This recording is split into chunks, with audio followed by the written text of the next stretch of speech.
Hello, I'm Karen Colbron. I'm the manager for the Digital Library Initiative at the Media Library and Archives at WGBH Television.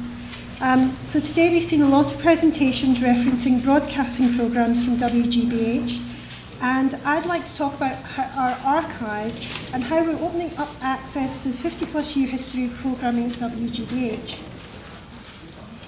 Open Vault embodies an evolving framework for preservation of and access to materials from the WGBH archive that would have generally been unavailable for educational use.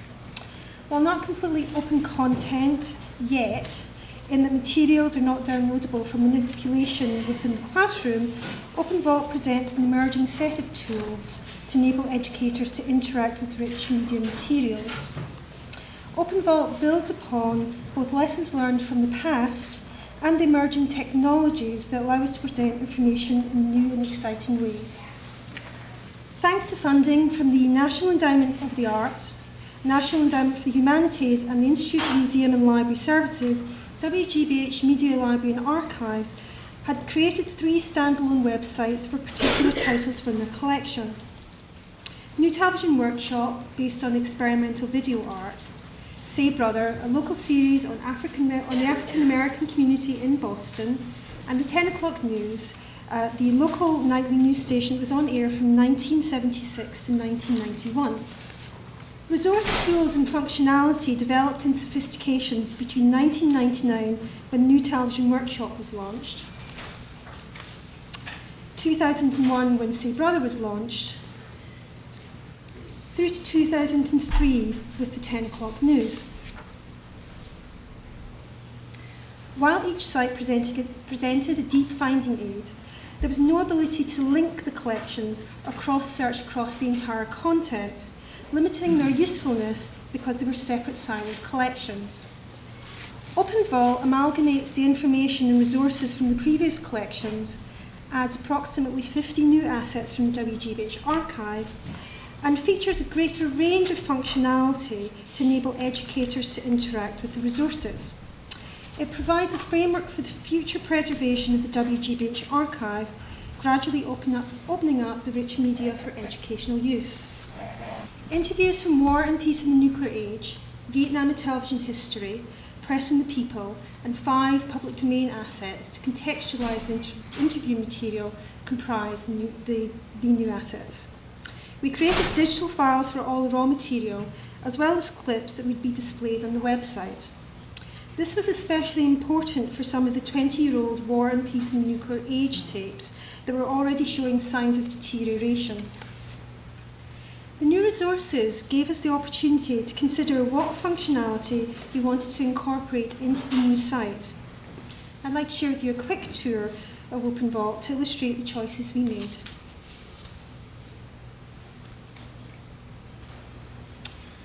The opening homepage offers a mosaic that gives you a glimpse into the treasures of the archive.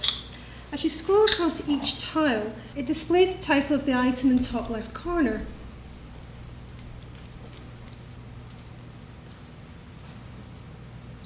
Click on any item and you'll be taken to that resource. Here we have the main description for the item, including series, program, and clip description. To the left of the video, we have the transcript.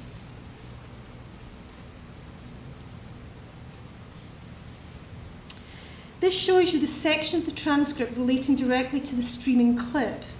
Click on Full Transcript, and you'll be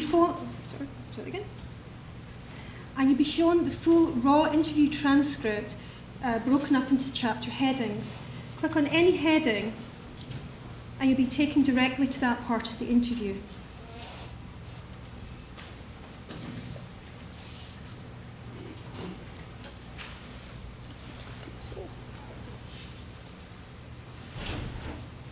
The Notes feature, once you've signed in, of course, allows users to create notes on a particular resource. For now, this is individual to the user on the website. It's not interactive note-taking, more of that later. But we do see this as a way to make the site useful to educators as they create lesson plans and scholars as they carry out research. They're stored in your list,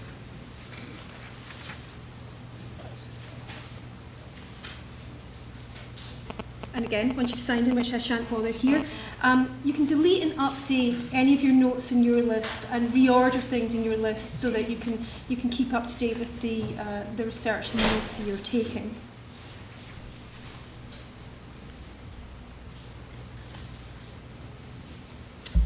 So we made the colours on the website a mixture of sort of very vibrant and quite light colours. So I apologise if some of you can't see the text on the web page. I know some of it's quite light, but here on the web page we have the ability to send a URL to somebody else. And again, we see this as a way to share information among educators and scholars and the public, so that they can be directed directly to the page that you're interested in showing them.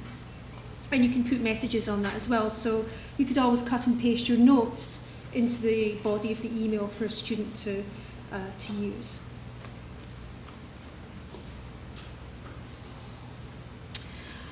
We also have people who like this also liked, and we wanted to have an ability to have both functions that were attractive to educators and scholars, but also a lot of functions that would be interesting and fun to play about with the website. So we have people who like this also liked, which is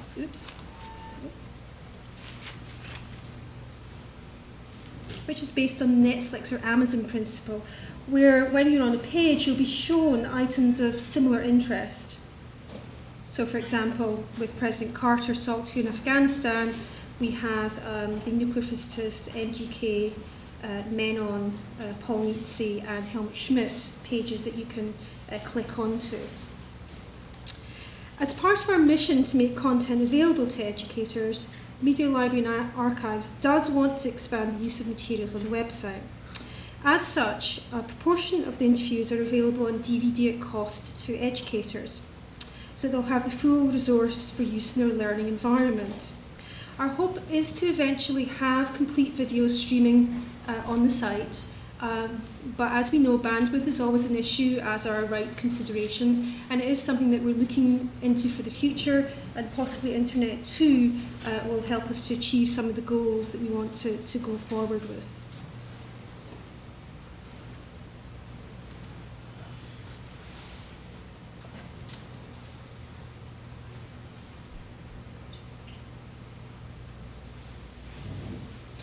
So, while the ability to manipulate resources on the website is of crucial importance to user experience, the ability to search and browse a collection is often what marks a website out as a useful resource for scholars and educators. Within our budget and timeline, we wanted to create as many search and browse options as possible to offer differing types of users paths to exploring the assets on the website. We have a simple keyword search, or an advanced customized search that can be limited by date, title, etc. Within the basic search, for example, should I put in Savoy Cafe,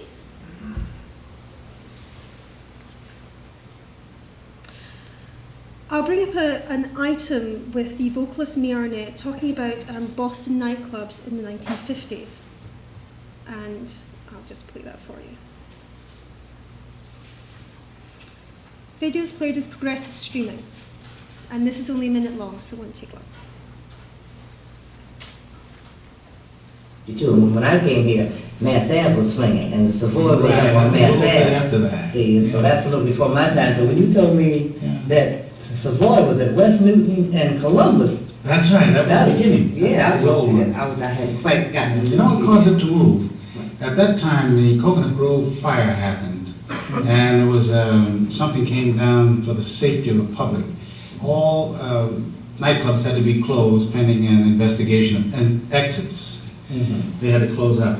And the lease ran out in the meanwhile, so instead of fixing up the exits, they relocated. That's how that happened. Yeah, it's kind of an interesting human nature story. It is, and actually it makes it good, because when you start to think that Savoy moved over on Mass Ave where I had my first I think it was there longer, actually. You know, most people identify with the one that was on Mass Avenue. Yeah, which I do, because when I came here, Eddie Levine's was going, Wally's Paradise.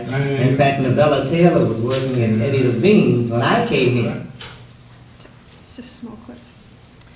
So, The other ability that we wanted to have was to browse in various ways. So we have a very simple alphabetically by people or by series. And these series listings are weighted by the video clips first, then programs and transcripts, because we felt that the moving images are what people are really looking for more and more on websites, so we weighted them specifically. We also have a browsing hierarchy which is based on Merlot. And for those of you who don't know Merlot, it's the Multimedia Educational Resources for Learning and Online Teaching. And we made our browsing hierarchy 5 levels deep, which means that educators can be as broad or as specific in their browsing as they choose. So for example, if we go into science and technology, we can go down as far as, we can go down into engineering, and then from there browse down further. So rather than doing a general search, it gives people different paths to work through materials.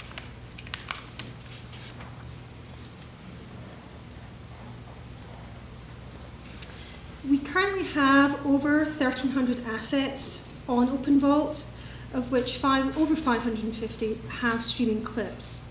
The access we're creating to the WGBH archive materials for educational use is an ongoing, evolving process. In collaboration with UMass Boston and the CCN-MTL here at Columbia, we do hope soon to have the opportunity to work with the film-based series Vietnam: A Television History, a mammoth preservation project in and of itself.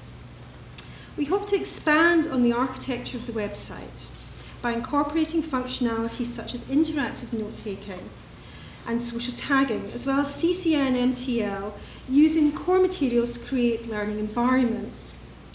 We see future collaboration with educational institutions as vital to the ongoing access to materials from the WGBH archive.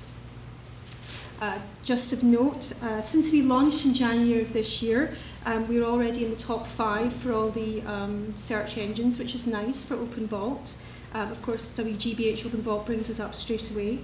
And finally, I want to really thank the Institute of Museum and Library Services for funding OpenVault. It's important that we get this funding to really open up our archives on the web for educators. So thank you.